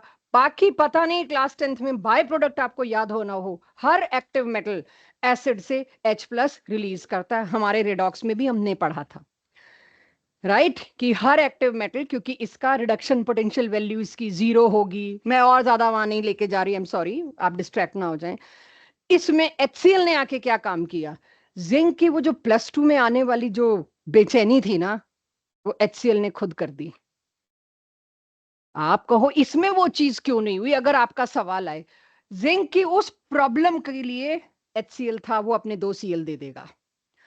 अब क्या हुआ, ये जो H निकल के आया, इसने इसको धक्का दिया, इसकी जगह खुद लग गया, तो no replication of R, no balancing is needed कि मैं यहां 2 लगाऊं अकेले RCl से। तो दूसरा फर्क क्या था? एक फर्क तो था मैंने जिंक के साथ HCl लिया, दूसरा फर्क क्या था, मैंने जो HCl लिया जिंक के साथ, उसमें 2 RCl का पार्टिसिपेशन नहीं हुआ, ओनली 1 मॉलिक्यूल ऑफ RCl। आराम से बनाओ पेंटेन, पेंटाइल क्लोराइड देके।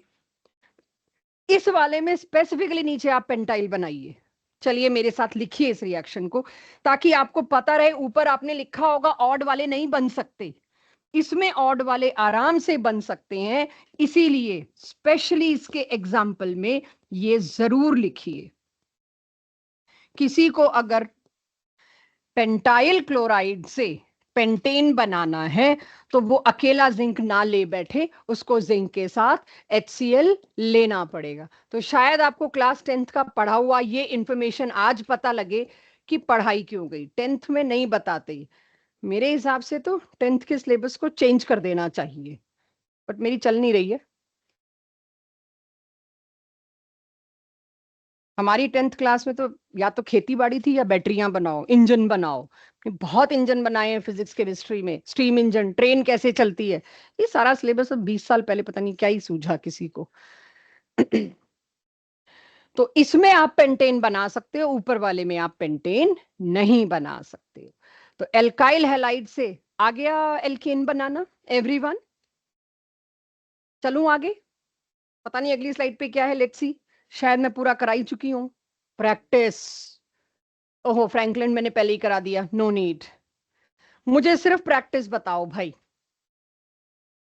लाओ भाई दक्ष, पहले वाले का प्रोडक्ट का सिर्फ नाम दो, लिखूंगी मैं। अच्छा, मेरे से ना HH लिखने में अब मैं कंजूसी करूंगी। अंडरस्टूड है, हाइड्रोकार्बन है, बाकी बची कुची वैलेंसी आप H से पूरी करेंगे, तो मेरे पे वो प्रेशर मत डालना, H भी लिखो मैम, क्योंकि मैं जितनी बार लिखती हूँ गिनती गलत लिखती हूँ।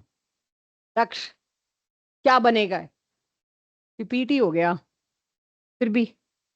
पेंटेन, इसमें क्या बनेगा निहारिका? Taken, right. तो मैं लिख रही हूं, आप बनाओ। आप स्पेलिंग मत लिखना प्लीज। पेंटेन और टेकेन एक ही चीज है। तो अब जैसे अब JEE एडवांस के क्वेश्चन देखेंगे ना, जब ऑर्गेनिक पूरी हो जाएगी तो कैसे होगा देखना। मेंस के भी अब क्या एडवांस,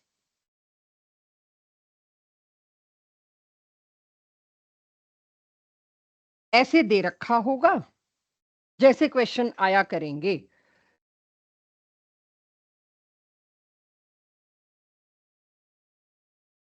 अभी अगला रिएक्शन जो आने वाला है मैं वैसे पहले ही प्लान करके यहाँ लिख लेती हूँ। ऐसे ना 3-4 और, ठीक है। ऐसे आता है जेई एडवांस में, जेई मेंस में कोई अच्छा क्वेश्चन, नीट में भी। नीट बस अगर ये एरो बढ़ गए तो वो एडवांस का है, घट गए तो वो मेंस का है, और घट गए तो वो नीट का है। फर्क कितना है? A B C D. फिर इन एबीसीडी के बारे में 4 स्टेटमेंट होगी नीचे। ए में पोजिशनल आइसोमर पॉसिबल ही नहीं है, बी वाला टॉटोमराइज करता है, सी वाले का आईयूपीएसी ये है, डी वाले में ज्योमेट्रिकल आइसोमर या स्टैगर्ड एक्लिप्स, कुछ भी ऐसा पूछ लेंगे। चारों में से एक स्टेटमेंट सही होगी, पूछेंगे कौन सी स्टेटमेंट करेक्ट है। हमारा तो आधा घंटा गया, 2 साल की केमिस्ट्री एक क्वेश्चन में आ गई पूरी। This is how organic is dealt finally. तो 2 एरो तो आपको +1 से आए, 2 एरो आपको +2 से आए, और उसमें भी जो 4 स्टेटमेंट आई, एक में पूछ लिया मेरे से आइसोमेरिज्म जो तो +1 में हम करके आए हैं, एक पूछ लिया +2 के हिसाब से। तो this is how organic is being asked. तो इनके अच्छे क्वेश्चन ऑर्गेनिक कंप्लीट होने पे पूछ पाएंगे। अभी तो मेरे को अपने क्वेश्चन को वहां रोकना पड़ेगा जितने रिएक्शन आपके पास हैं। तो ये आपको इस बात की थोड़ी सी हम प्रैक्टिस मैं इसी डीपीपी से देना शुरू करूंगी। बस उसमें कहीं गलती से एक आधा एरो अगर अगले साल का होगा तो वो हम आपको बता देंगे। यहां तक क्लियर सबका? तो एल्काइल हैलाइड से क्या क्या तरीके आए मेरे पास एल्केन बनाने के? एक तो अकेला जिंक, डुप्लीकेट होना, रेप्लिकेट होना, और एक जिंक विद HCl है, दोनों reduction. Can I say that? Perfect. चलिए अब यहां पर कौन लिया बच्चों? Propyl chloride. Let me change, n propyl chloride, normal straight chain, iso नहीं है। मैंने एन प्रोपाइल क्लोराइड लिया, उसको सोडियम दिया। ये 2 मैं लगाऊंगी बाद में, आपको लगाया हुआ मिलेगा नहीं, सिर्फ सोडियम लिखा मिलेगा, 2 हमें लगाना होगा सोचते हुए। सोडियम को जैसे ही एल्काइल हैलाइड हम देते हैं, अच्छा ड्राई ईथर का रोल नीचे लिखा हुआ है, लेकिन बता दूं नोट्स की बात अलग है, ड्राई ईथर लेना बहुत मजबूरी है। आप में से किसी की भी अभी स्कूल में केमिस्ट्री लैब स्टार्ट हुई है? शक्ल देखी है लैब की? गए हो, कुछ किया है, टेस्ट ट्यूब्स उठाई हैं, सोडियम हैंडल करने को दिया गया है?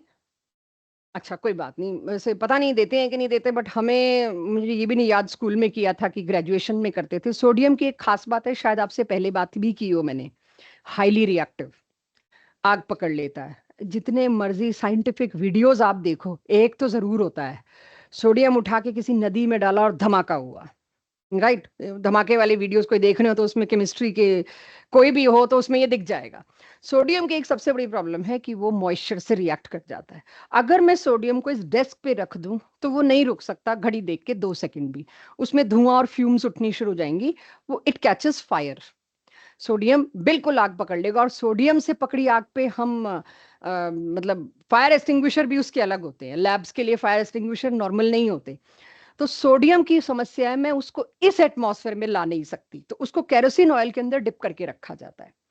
तो हमें लैब में जब दिया जाता था एक कटोरी, एक पेट्री डिश, उसके अंदर केरोसिन ऑयल और उसके अंदर छोटे छोटे सोडियम के टुकड़े। अब मुझे सोडियम यूज करना है क्योंकि, तो हम प्रॉपर फोर्सेप्स से एक सोडियम का टुकड़ा उठाते थे, फिल्टर पेपर पे रखते थे, और फिल्टर पेपर से पहले उसका केरोसिन ऑयल सुखाना पड़ता था, क्योंकि हमें उसके बाद जो हमारे एक्सपेरिमेंट थे उसको फिर बर्नर पे लेके जाना होता है, तो केरोसिन ऑयल तो हटाना पड़ेगा। तो केरोसिन ऑयल हटा दिया, उसके बाद उस सोडियम को मैंने टेस्ट ट्यूब में डाला और साथ में ये डाल दिया। अब टेस्ट ट्यूब में मॉइस्चर है, जो चीज मैं डाल रही हूं उसकी भी सोल्यूशन है, उसमें वाटर है, सारे में वाटर है। What should I do? तो ये तो काम चलेगा नहीं, सोडियम आप यूज नहीं कर सकते। उसके लिए ड्राई ईथर नाम का एक सॉल्वेंट जो किसी चीज से रिएक्ट नहीं करता, ड्राई ईथर सॉल्वेंट की प्रेजेंस में ही आप सोडियम किसी टेस्ट ट्यूब में डाल सकते हैं, वरना वो आग पकड़ लेगा। तो सोडियम के आसपास पानी भी ना आ सके, क्योंकि आप सांस जो ले रहे हो उसमें भी मॉइस्चर जा रहा है, तो वो सोडियम को पकड़ लेगा। तो आपको सोडियम को एक्सटर्नल एटमॉस्फेयर से कट ऑफ करना है। तो उस एक्सटर्नल एटमॉस्फेयर से कट ऑफ करने के लिए I have to use dry ether. बच्चे आसानी के लिए बोल देते हैं और वही मैं लिख देती हूँ, इट मेंटेन ड्राई कंडीशन। ये ड्राई कंडीशन मेंटेन करता है, पानी आसपास आने नहीं देगा, मॉइस्चर भी नहीं आने देगा। तो ड्राई ईथर का सिर्फ एक ही रोल है, टू कीप थिंग्स ड्राई। तो ड्राई ईथर ने सोडियम को संभाल के रखा, किसी और से रिएक्ट नहीं होने दिया, और ये सोडियम जैसे ही Cl को देखेगा, Br को देखेगा, I को देखेगा, सुना होगा NaCl सॉल्ट, हाईली स्टेबल, मैं तवे पे मेल्ट नहीं कर सकती इसको। जैसे ही Na और Cl सामने सामने आए, Na को लगा मैं तो जैसे वही सोडियम वाला काम, सॉरी जिंक वाला काम। जिंक को क्या लगा था, मेरे को सूडो नोबल गैस कॉन्फ़िगरेशन चाहिए, इसको भी तो वही लगेगा, मेरे को तो नोबल गैस चाहिए। मेरे पास तो एक इलेक्ट्रॉन, मतलब आई कैन अफोर्ड इट कि मैं आयन बनाऊं, कोई ले ले बस मेरा एक इलेक्ट्रॉन, क्योंकि मेरे को तो इसके बदले नोबल गैस कॉन्फ़िगरेशन मिल रही है, मेरी तो लाइफ का मोटो यही है। तो इतना रिएक्टिव है सोडियम, आयोनाइजेशन एंथैल्पी इसकी इतनी कम है कि एटमॉस्फेयर में मैं ला नहीं पा रही, ये तो फटाक से इलेक्ट्रॉन निकाल के आग लगा देगा। तो इस सोडियम को कौन मिलता है? अच्छा, जीओसी में एक चीज हमने सबसे शुरू शुरू में की थी, पोलर बॉन्ड, केमिकल बॉन्डिंग में की थी पोलर बॉन्ड। इस पूरे में पोलर बॉन्ड एक ही नजर आ रहा है, जहां पहले बंटवारा हो रखा है, भाई टूटेंगे तो ऐसे टूटेंगे, तो वही पहले टूटेंगे ना जिन्होंने सोच रखा है। पोलर बॉन्ड को तोड़ना आसान होता है, क्योंकि यहाँ कोई पाई बॉन्ड नहीं है जो मैं आपको अटैक का सेंटर बता सकूं। यहाँ अटैक का सेंटर कौन सा होगा? क्योंकि आप लोगों के धीरे धीरे, आज तो नहीं, आज तो पहली बार है, एक दो क्लासेस में आपके सवाल आएंगे, इसने इस वाले एच को क्यों नहीं रिएक्ट कराया। पोलर बॉन्ड टूटता है, नॉन पोलर बॉन्ड नहीं टूटता। पोलर बॉन्ड ने पहले ही क्लोरीन ने खिसका के रखे हुए दोनों इलेक्ट्रॉन अपने पास, मौका मिलेगा मैं निकल लूंगा लेके, मौका मिल गया, Na आ गया। Na को देखकर हुआ क्या, Cl बाहर निकला, क्योंकि उनको पता है वो दोनों मिल गए तो ऐसा तगड़ा आयोनिक क्रिस्टल बनना है, कोई उसको तोड़ नहीं सकता। निकल गया Na Cl को लेके। इसका क्या हुआ? इसका तो तुम एक ऑक्टेट इनकम्प्लीट कर बैठे। ऑक्टेट इनकम्प्लीट शायद 1 सेकेंड, 2 सेकेंड, उसके बाद नहीं। क्या करेगा ये फिर? Everything is running for stability. ये क्या करेगा, एक और एल्काइल लाइड को कहेगा तुम भी अपना Cl दे दो। ये छोड़ो, सोडियम सारे हैलाइड लेके चला जाएगा। एक सोडियम थोड़ी डाला है, एक टुकड़ा भी डाला है तो मिलियंस ऑफ सोडियम है। आप लैब में देखो, हमेशा लिखा होता है इतने ml डालो, क्योंकि उनको उतने डालने होते हैं, ठीक है। तो एक सोडियम दो दो Cl मांगेगा। आपको 2 Cl मांगने की जरूरत समझ में आ गई?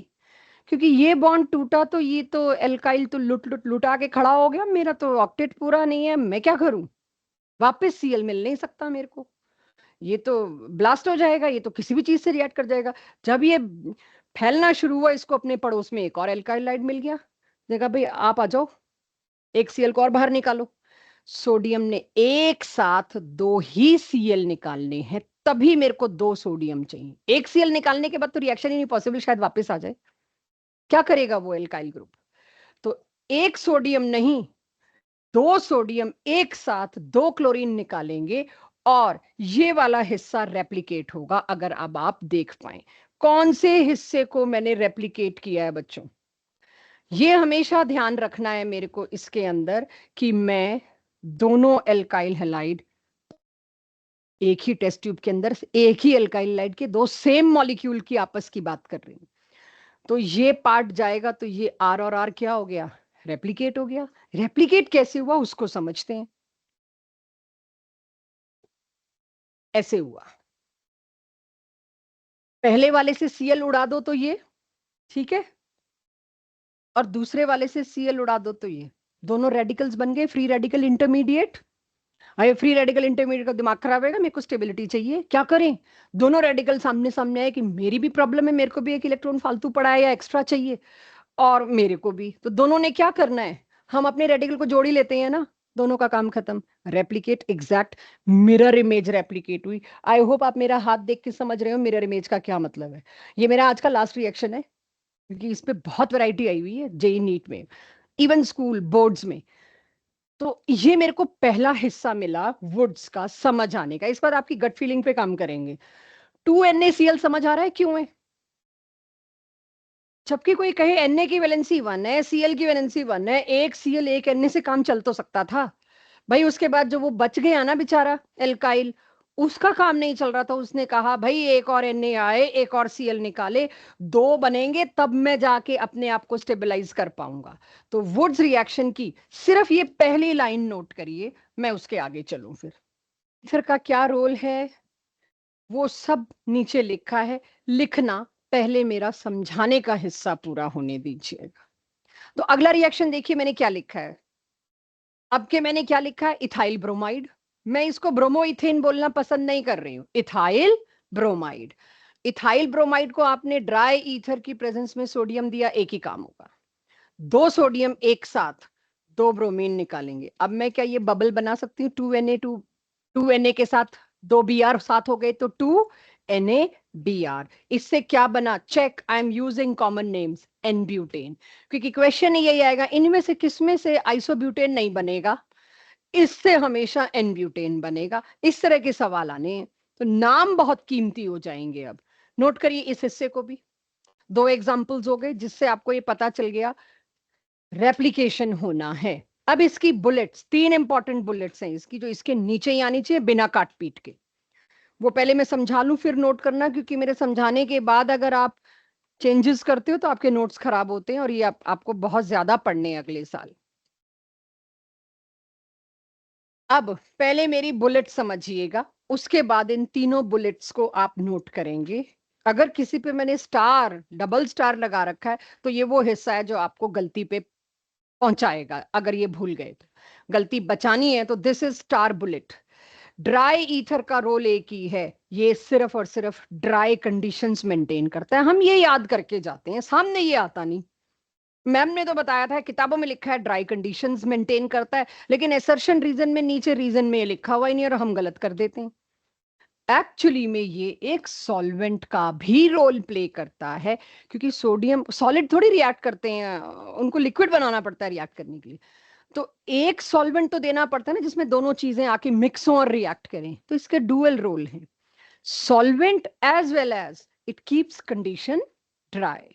दोनों रोल, क्योंकि मेरे को रिएक्शन इजी टू गो बनाना है, मुझे रिएक्शन सस्ता बनाना है, तो मैंने एक ही सॉल्वेंट वो चूज कर लिया जिसमें दोनों आके मिक्स भी हो गए, रिएक्ट भी कर गए, और उसने दूसरा पर्पस भी मेरा सॉर्ट कर दिया। और वो दूसरा पर्पस क्या सॉर्ट किया, आसपास मॉइस्चर ऑक्सीजन को आने नहीं दिया, उसको कट कर दिया। तो ये डुअल रोल है।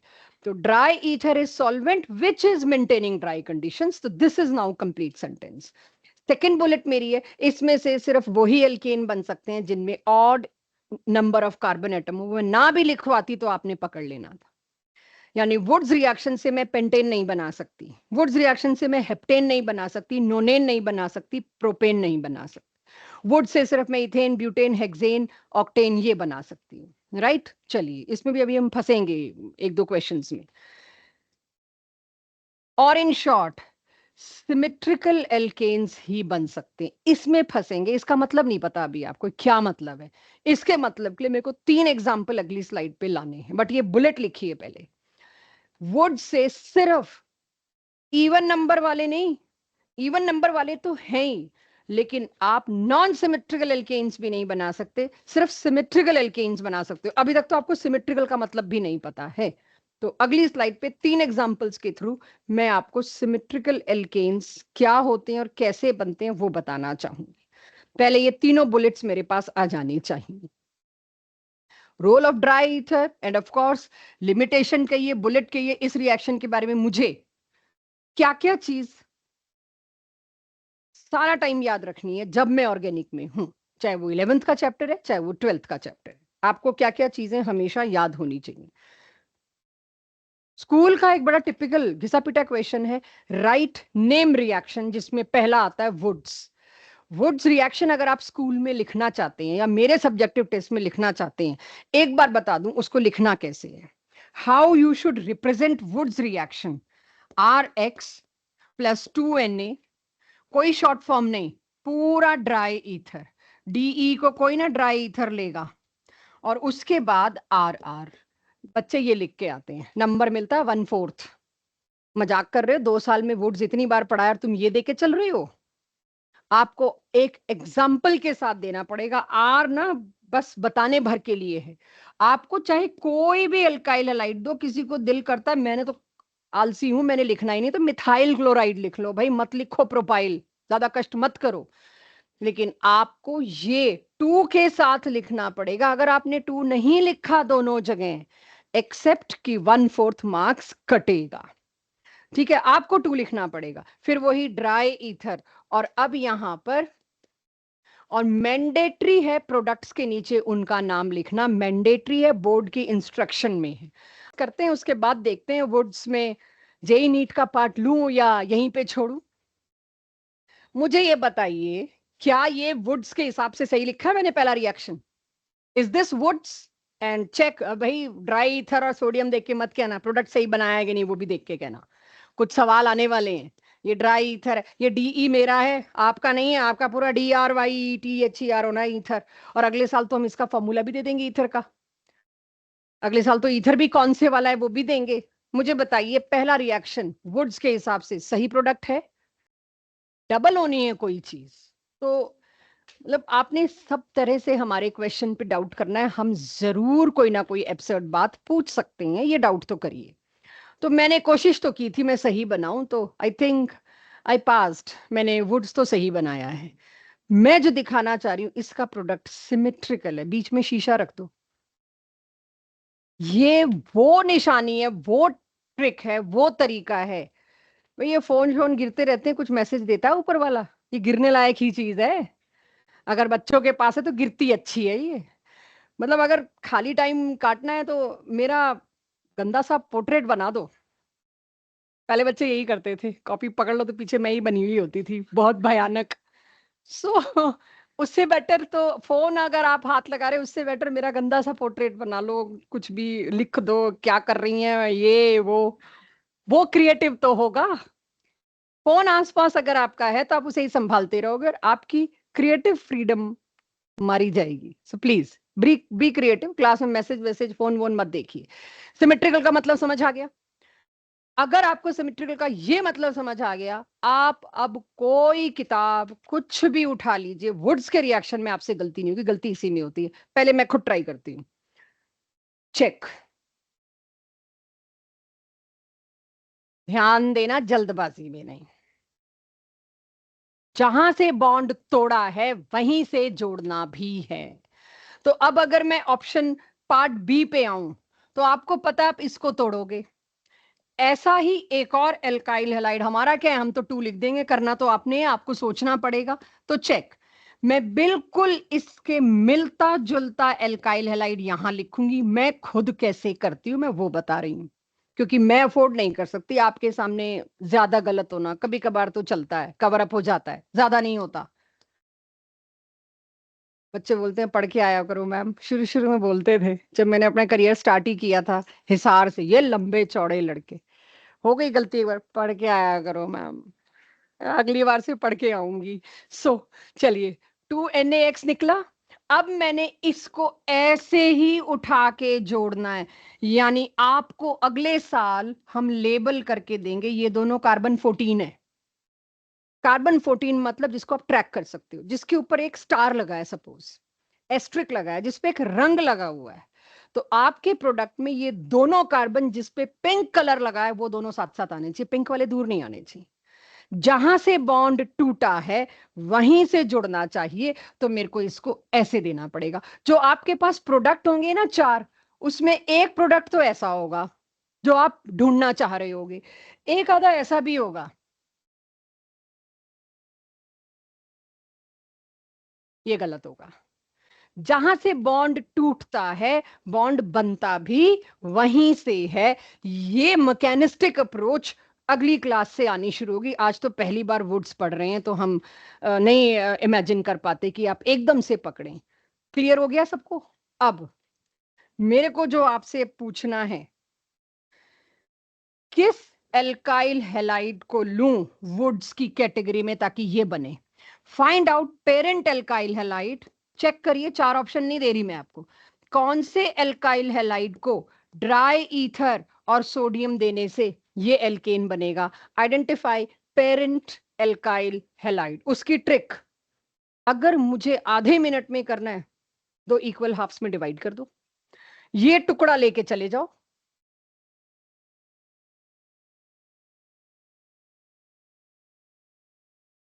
चेक, 2 ऐसे उठाए मैंने, अभी पहला दिन है तो उठा भी लेंगे, धीरे धीरे आपको पता लग जाएगा, रहने दो मैम, हम ही कर लेंगे।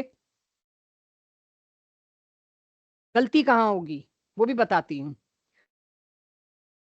इन दोनों को जोड़ दीजिए, चेक करो भाई, मेरे से जल्दबाजी में गलती ना हुई हो। नंबर ऑफ कार्बन एटम वो डबल होने चाहिए, पहला चेक। सिमेट्रिकल की केयर मैंने कर ली। अब इसमें बच्चों से गलती क्या हमने देखी जब हम आपका टेस्ट लेते हैं, इसको काटा, ये लिखा, एक कार्बन खा गए। सी है तो, अरे भाई वो सीएल है, उसने निकल जाना है।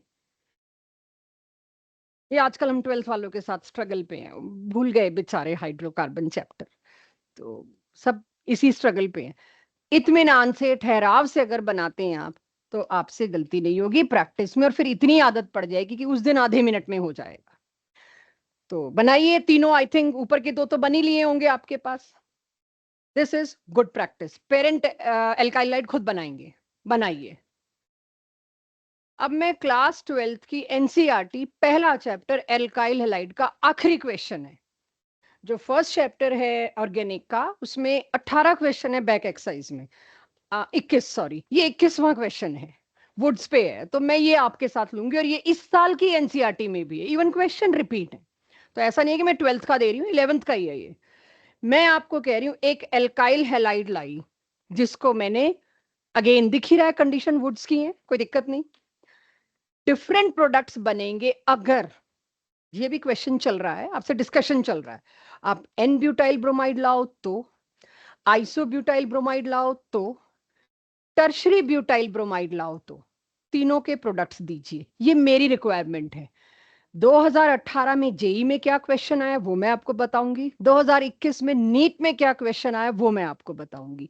उससे पहले आप लोगों से मेरी रिक्वायरमेंट है, तीनों butyl bromides, n butyl bromide, isobutyl bromide, tertiary butyl bromide के प्रोडक्ट्स चाहिए मेरे को, वुड्स किया तीनों का। तो स्टार्ट, मुझे तीनों के प्रोडक्ट चाहिए, कि डिफरेंट है कि सेम है, ये देखना है मुझे, और तीनों के आईयूपीएसी चेक करने हैं। दूसरे नंबर के कार्बन पर ब्रांचिंग हो, आइसो का मतलब ये पहला नंबर, ये दूसरा नंबर, तो ब्रांचिंग मेरे को, सॉरी, यहां देनी पड़ेगी। This is iso butyl. आप लोगों से, अपने तजुर्बे से बता रही हूं, आप लोगों से गलती इसमें होनी है, वुड्स में नहीं होनी। जीओसी का सिंपल नॉमेनक्लेचर आपको नहीं आना, उस दिन इसमें गड़बड़ करते हैं आप। वुड्स तो पता है, बस कोई मेरे को आइसोब्यूटाइल बना के दे दे। तो आइसोब्यूटाइल ब्रोमाइड से अगर आप वुड्स करवाते हो तो क्या करूं, अब तो बना लेंगे, जहां से तोड़ा है वैसे दो बना लो। एक ये, ऐसे ही इसके सामने बिल्कुल इसकी मिरर इमेज बना रही हूं, चेक करना। रेप्लिकेट कर दिया, एग्जैक्ट रेप्लिका डाल दिया मैंने, बन गया। अब आप आइसोमर वाइसोमर ढूंढते रहेंगे, पहले प्रोडक्ट सही बने। इस चैप्टर में मेरा काम है प्रोडक्ट सही बनना, इस चैप्टर के टेस्ट में मेरा काम है जीओसी को इन्वॉल्व करना। अभी तो रिएक्शन कर रहे हैं। तो ये मेरा एनसीईआरटी बेसिक वर्ड्स हुआ खत्म, दोनों साल का। क्या गलती है इसमें? अच्छा, एक और लगाना था।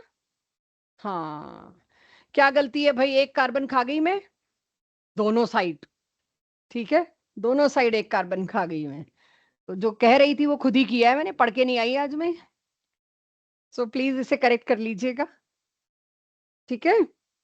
चलिए, अब मैं थोड़ा सा इसमें जेई, और ये बनना चाहिए था कायदे से, यहां से जुड़ना चाहिए था, तो इसी को अगर मैं रेप्लिकेट कर लूंगी हो जाएगा। क्योंकि मेरे पास थोड़ा सा टाइम बचता है, मैं नया रिएक्शन का तो खैर इरादा भी नहीं था आज, आज नए रिएक्शन का तो मेरा इरादा भी नहीं था। वुड्स मेरा शुरू से लास्ट था, क्योंकि काफी काफी बड़ा है, अगले साल इन्वॉल्व है।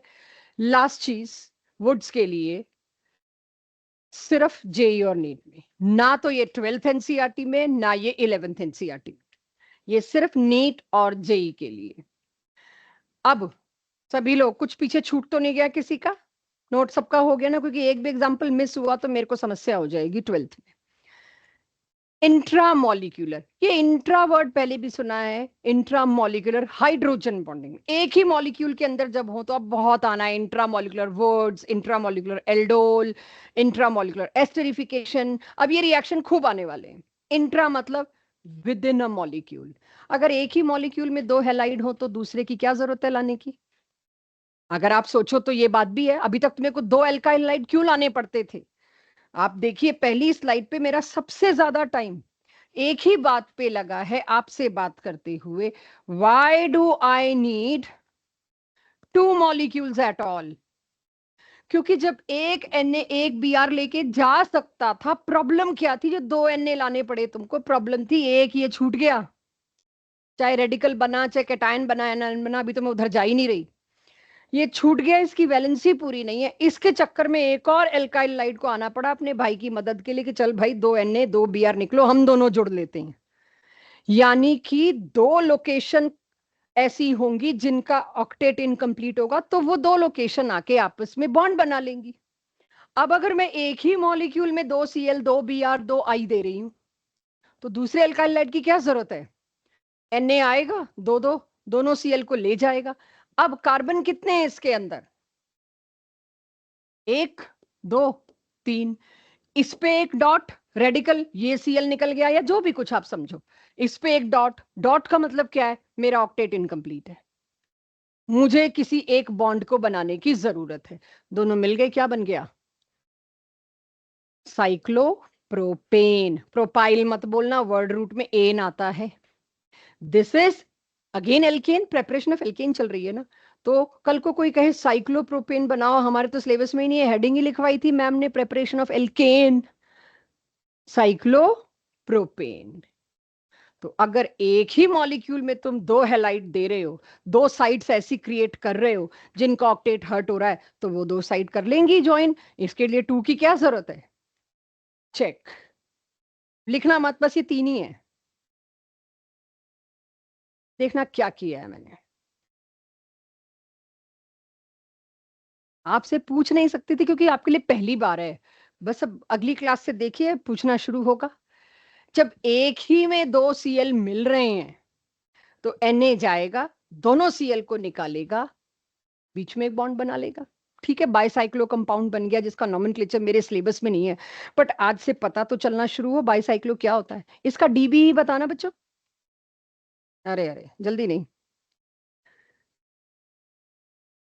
फॉर्मूले से निकालो डीबी। रिंग गिनने में ना तुम लोग बहुत सारे ट्राइंगल गिन डालोगे, 15 17 ला दोगे पिछली बार की तरह। ये ट्राइंगल ही तो गिनने हैं, साइकिल ही तो गिननी है।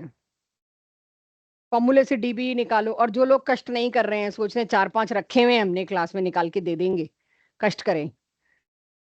2, क्या चीज दोबारा से बतानी है? कहाँ से आ रही है आवाज? हाँ, प्रोडक्ट तो भी समझाया ही नहीं, अभी प्रोडक्ट पे तो बात करनी है। मैं तो भी कह रही हूँ कि अगर कुछ ऐसा बना तो डीबी क्या होगा उसका, मेरे को तो याद आ गया ना, डीबी निकाल लू। 2, 2 ही साइकिल है। ठीक है, अब तब ये नहीं आओगे एक ये है, एक ये है, एक ये है, कुछ और। फॉर्मूले से बताओ, DBE2 के 3 के 1, 2 बाईसाइक्लो है, 2 बाईसाइक्लो, तो इसका DBE2 है। खैर ये तो मेरे को थोड़ा सा आपको बताना था कि जो भी GOC छोड़े बैठा है, this should be an alarm, नहीं छोड़ सकते, you can not afford to. पूरे 6 चैप्टर छोड़ने पड़ेंगे, 7, 5 12th के, 2 11th के। अगर GOC छोड़ना है तो पूरे 7 चैप्टर छोड़ दो ना, लाइफ एट पीस। ठीक है, हमारी भी आपकी भी। अब आती है बारी ये प्रोडक्ट कैसे बना। नमन, ये Cl गया सोडियम को देख के, ये Cl गया, दोनों कार्बन के साथ क्या हुआ? एक एक वैलेंसी मिसमैच, दोनों ने कहा अब हमें ही जुड़ना पड़ेगा, वुड्स में हो यही रहा है। लेकिन इसको देखिए, अगर मैं उसके आगे 2 लगा दूं तो यहाँ 4 Na लगा दूंगी। बैलेंसिंग तो मेरे हाथ में है, आपसे तो एक्सपेक्ट ही नहीं कर रही मैं, आप क्वेश्चन दो, मैं बैलेंसिंग मांग ही नहीं रही, मेरा दिमाग चलना चाहिए। तो मेरा दिमाग चला, भाई ऐसे भी तो हो सकता था, 2 Na क्यों? अभी नोट मत करना, मैं रब कर रही हूँ, फिर करना जब मैं फाइनल पे आऊं। 4 Na आए और 2 मॉलिक्यूल सामने सामने सजा दिए मैंने, एक ये एक ये, दोनों के यहां यहां लगा हुआ Cl चला जाएगा। और ये 4 Na की क्या जरूरत है, अभी भी 2 की जरूरत है। 4 की भी पड़ सकती है, अभी वो आप लाके दोगे मेरे को, चलो जी, मेरा तो 2 से ही काम चल गया। मैंने 4 क्यों लिखा? एक के लिए मेरे को 2 चाहिए थे, तो शायद 2 के लिए 4 चाहिए, दिमाग तो मेरा यही चलेगा, तो मैं सारी पॉसिबिलिटी की बात कर रही हूँ। ये भी एक प्रोडक्ट बन सकता था, 2 एल्काइल हैलाइड अलग अलग, हजारों लाखों मॉलिक्यूल्स हैं, क्यों हो इंट्रा? दो आ गए अलग अलग, हम दोनों ही चलेंगे जी, दो सोडियम के साथ जुड़ के चल पड़े, लेकिन परसेंटेज देख रहे हैं उसकी। आपको बताया था, अब ऑर्गेनिक इज अबाउट प्रोडक्ट, कौन सा बनेगा और कितना बनेगा, बट सिर्फ 5%, वो मेरी वेस्टेज में ही काउंट हो जाएगा। इसमें 95% कौन सा प्रोडक्ट बनेगा, इंट्रा मॉलिक्यूल। जब एक ही मॉलिक्यूल में सब मिल रहा है तो थोड़ी देर लगेगी मेरे को दूसरे मॉलिक्यूल को बुला के लाने में, साथ मिलने में। ये बड़ा ऑब्वियस है, ये फॉर ग्रांटेड ना ले लेना, ये बड़ा ऑब्वियस है जो ले बैठते हैं, राइट। जैसे हम कहते हैं ना, ये तो पता ही है होगा, ये माँ बाप कितना ही डांट ले घर से नहीं निकालेंगे, पता ही है खाना तो मिल ही जाएगा, बस ये वही है। ठीक है, कि आपको पता है एक ही मॉलिक्यूल में दो सीएल है, 95% वही होना है। यस, इंटर मॉलिक्यूलर, दो अलग अलग मॉलिक्यूल अपना एक एक सीएल सजा के दे दे कि लो जी हम आ गए, हमारा एक एक सीएल लो, Na2 लो और निकालो। यस, पॉसिबल है। तो जब भी आपसे पूछा जाता है हाउ मैनी, सुनना ध्यान से, ये हमें जेई और नीट में जाने से पहले बार बार इंस्ट्रक्शन में डालना पड़ता है बच्चों को। जब पूछा जाएगा how many products can be formed, 2, how many products are formed, 1, major दिया जाता है हमेशा। सबसे बड़ी कंफ्यूजन है मैम, माइनर कब देना होता है और कब छोड़ना होता है, हमें समझ नहीं आता, सिर्फ एक शब्द देखना होता है, how many products are formed. Major ही बन रहा है, वो माइनर तो नालियों में निकल गया, गिर गिरा गया हमसे। 5% क्या ही इकट्ठा करके लेके जाऊंगी मैं। और जब पूछा जाए हाउ मेनी प्रोडक्ट्स कैन, कितने बन सकते हैं, बन तो दो सकते हैं, एक तो वेस्टेज है, काम का तो एक ही है। तो ये एक्सपोजर आपको डीपीपीज और टेस्ट में खूब मिलने वाला है, कैन की आर। तो उसमें आप क्या दोगे? पॉइंट इज आपको इंट्रामोलिकुलर को अच्छे से समझ लेना है। तीसरा और आखिरी, गेस द प्रोडक्ट। मैंने 4 लिखा, आप उसे इग्नोर कर सकते हैं, मैंने तो कुछ भूल ना जाऊं अपनी एक हिंट के लिए लिखा है कि ये भी पूछना है मुझे। तो मैं कभी भी कोई चीज पहले से लिख के रखती हूँ ना अलग सी, वो इसलिए लिखती हूँ कि मेरे को इसके बारे में बात करनी है, कि कहीं कोई 4 सोच ले तो 2 सोच ले तो it is for me not for you. अब मैं आपको कह ही ये रही हूँ प्रोडक्ट ये है, मैं आपको चॉइस नहीं दे रही। So don't pick intramolecular, I am saying 2 molecule आए और 4 Na के साथ, if I am instructing you to do this, क्या बनेगा? 6 मेंबर की रिंग बनना ना चीलेशन बड़ा हिट सीन है। कहीं कल को आप कह दो मैम आपने बड़ा ऑब्वियस कहा था, माँ बाप घर से बाहर निकालेंगे नहीं। ठीक है, इंट्रामोलिकुलर फेवर्ड होगा। यहां पर अगर इंट्रामोलिकुलर बनाती बच्चों, क्या बनता अगर अकेला होता? ओहो, 3 है, सॉरी। इसमें एंगल स्ट्रेन कितना है? 109 होना चाहिए था, है कितना? 60, काफी। 40 मान लो, 50 डिग्री। इसमें एंगल स्ट्रेन 4-5 डिग्री है बस। ये इंट्रामोलिकुलर प्रेफर करने लगा अगर, तो खत्म है, बन के ही टूट जाएगा। ऐसी सिचुएशन आपके पास अगर 6 मेंबर रिंग बने ना, nothing better than that, chelation about all. सारे लॉजिक धरे के धरे रह जाएंगे, साइड में पड़े रहेंगे। If you are getting chelation, if you are getting 6 membered chelation, hands on. अब ये इसके आगे कोई मेजर माइनर की सवाल ही नहीं पैदा होता। This is hit thing. ये तो बनेगा, बाकी सारी चीजें छुटकी बुटकी छिड़क जाएंगी। हाँ जी, बन रहा होगा साइक्लोप्रोपेन, उसका कोई एग्जिस्टेंस ही नहीं है। मैं लैब में 1 मिनट के लिए भी साइक्लोप्रोपेन बना के रख नहीं पाई, बनता ही नहीं है साइक्लोप्रोपेन, सिर्फ आपकी कॉपी में बनता है और कहीं नहीं बनता साइक्लोप्रोपेन। साइक्लोब्यूटेन भी नहीं बनता।